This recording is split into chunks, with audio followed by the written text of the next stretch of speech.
Right, so you might say to yourself, well, I didn't do this, I just said 25, I did it quickly. Well, for me to explain to everyone what's actually going on behind the scenes, I need to show all the steps involved. You, of course, could have sort of just made a shortcut and said, okay, so I've got 5 to the power 2, that is 25, and x to the power 3 times 2 gives you x to the power 6. If you had gone straight from the sum to the answer, you would still get full marks. You do not have to show these steps. You do not have to show it because the sum is quite quick. It's simple. Does that make sense? Yes. So don't worry that if you're now not going to show this, you're going to lose marks. You're going to get marks for your final answer only in this type of question. Can we move on? Yes. Right, I'll just leave that there so long. That was C. Let's do D.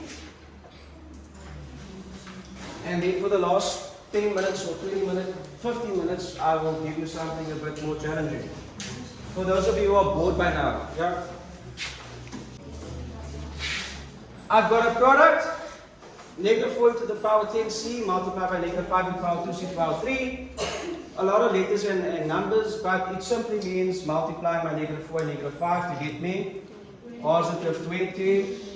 Because negative times negative gives me a positive. Then I've got my letters, same basis, m, so m to the power 10 times m to the power 2 gives me m to the power 10 plus 2% to the power 12. Yep, got it. Good. C. C to the power 1 times C to the power 3 C to the power 1 plus 3 C to the power 4. Was that too slow? No. Alright. Got it? Good. I can clear the board.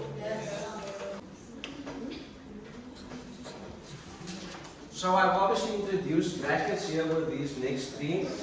And there's obviously a certain property I need to apply. What is that property called? When I get rid of brackets in this manner, what property do I use to get rid of the brackets? What's the property called? No, it's not the commutative property. It's the property that I use to multiply into the bracket in order to get rid of the bracket. What is that property called? I usually show it in your DBE books with arrows, or in your lessons, or in your notes. What's that property where you multiply the term outside the bracket with each of the ones inside the bracket? What is it?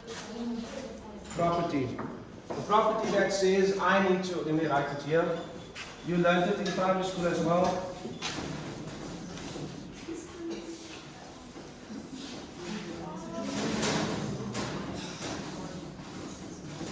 That's the property we're talking about. What is it called?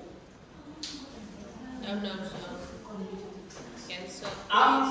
Commutative property. Like whenever we talk about properties, that's the first property that comes up. What is it called?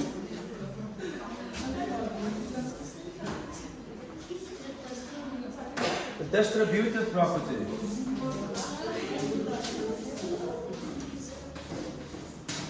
Why distributive? Because I am distributing the term outside the bracket across each of the terms inside. It's being distributed across the bracket. So this is the standard form, the simplified version. Here it's the same thing happening, it just looks a bit more complex because there are more factors and things added, and you need to of course apply the laws of exponents, but I'm sure you knew that already. Maybe.